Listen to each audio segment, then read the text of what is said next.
Ada 3 kata kunci untuk kita mengalami kehidupan yang penuh dengan perubahan. Yang pertama adalah kebaikan. Kenapa harus ada kata yang pertama kebaikan?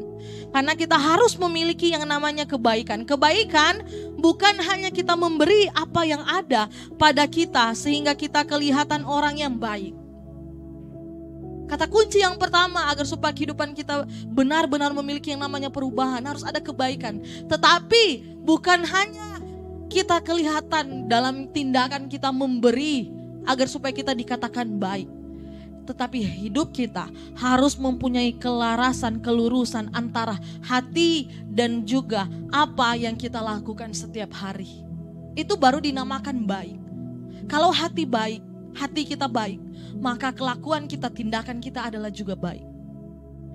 Maka dari itu hati kita dan perbuatan kita itu harus selaras, Bapak Ibu, saudara-saudara yang kasih Tuhan. Bagaimana kita mau menyamakan apa yang ada di dalam hati kita dan juga perbuatan kita dengan baik. Bagaimana supaya itu berjalan sesuai dengan seturut kehendak Tuhan. Mengertilah akan apa yang menjadi firman Tuhan dalam kehidupan kita. Mengertilah akan apa yang menjadi syarat-syarat untuk kita menjadi anaknya Tuhan. Kehidupan yang baru bersama-sama dengan Tuhan. Terimalah Roh Kudus untuk masuk dalam kehidupan kita, hati kita. Agar supaya apa yang tindakan kita, apa yang kita lakukan itu selaras dengan hati kita. Ya akan timbul dalam hidup kita yang sama, yaitu adalah kebaikan.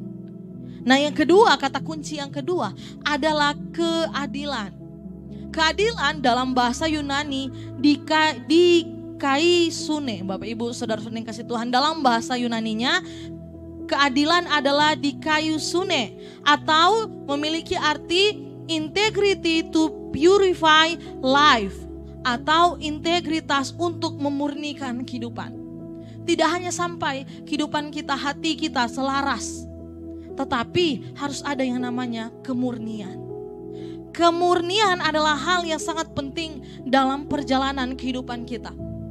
Kenapa kemurnian adalah hal yang penting? Karena hidup kita ketika kita mengalami perubahan yang daripada Tuhan, harus ada yang diikuti yang namanya dengan kemurnian. Apakah benar-benar bahwa kita sudah menjadi orang yang murni mengasihi Tuhan atau tidak?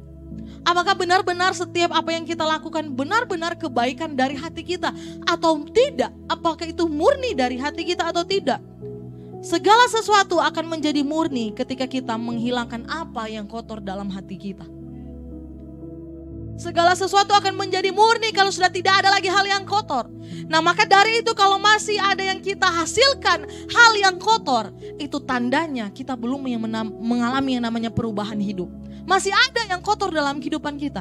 Belum dimurnikan kehidupan kita. Hidup kita hari lepas hari harus mengalami yang namanya pemurnian, Bapak Ibu saudara-saudara yang kasih Tuhan. Nah yang ketiga, kita harus mengalami yang namanya kebenaran. Kata kunci yang ketiga yaitu adalah kebenaran. Dalam bahasa Yunaninya adalah aletheia, yaitu truly in truth atau benar-benar hidup di dalam kebenaran. Harus benar-benar hidup di dalam kebenaran. Orang yang sudah mengalami perubahan dalam kehidupannya, dia harus benar-benar hidup di dalam kebenaran. Di dalam kebenaran akan apa? Kebenaran akan firman Tuhan. Proses perubahan dalam hidup kita perlu yang namanya diguncangkan, Bapak Ibu saudara-saudara yang kasih Tuhan. Kita akan mengalami yang namanya keguncangan hidup. Akan mengalami yang namanya diguncangkan. Karena ketika kita berada di musim kehidupan yang sulit, musim yang kelam, itu adalah kehidupan kita sedang diguncang. Kehidupan kita sedang mengalami yang nama keguncangan. Dan di sini akan membuktikan apakah kita benar-benar berdiri dalam kebenaran atau tidak. Benar-benar hidup di dalam kebenaran atau tidak. Atau kita hanya akan berdiri dalam kebenaran ketika kita diberkati oleh Tuhan. Ketika kita masuk dalam masa yang sulit, saya tidak mau lagi masuk dalam hidup yang benar.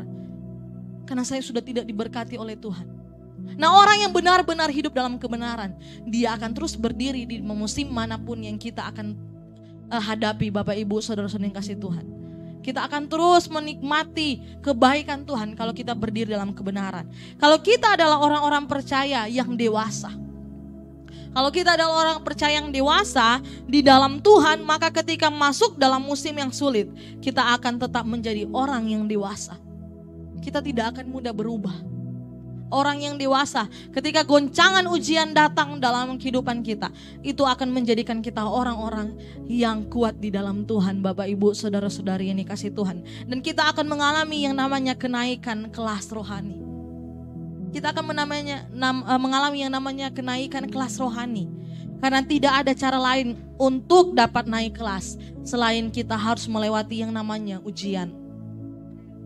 Maka dari itu, untuk kita tetap berdiri dalam Tuhan, benar-benar dalam kebenaran firman Tuhan, akan ada yang namanya ujian. Apakah benar-benar kita seperti yang dikatakan, kita menjadi orang yang murni mengasihi Tuhan? Apakah benar-benar kita akan mengatakan Tuhan baik dalam kehidupan kita atau tidak? The season of change, kesempatan untuk berubah, selalu Tuhan berikan dalam kehidupan kita.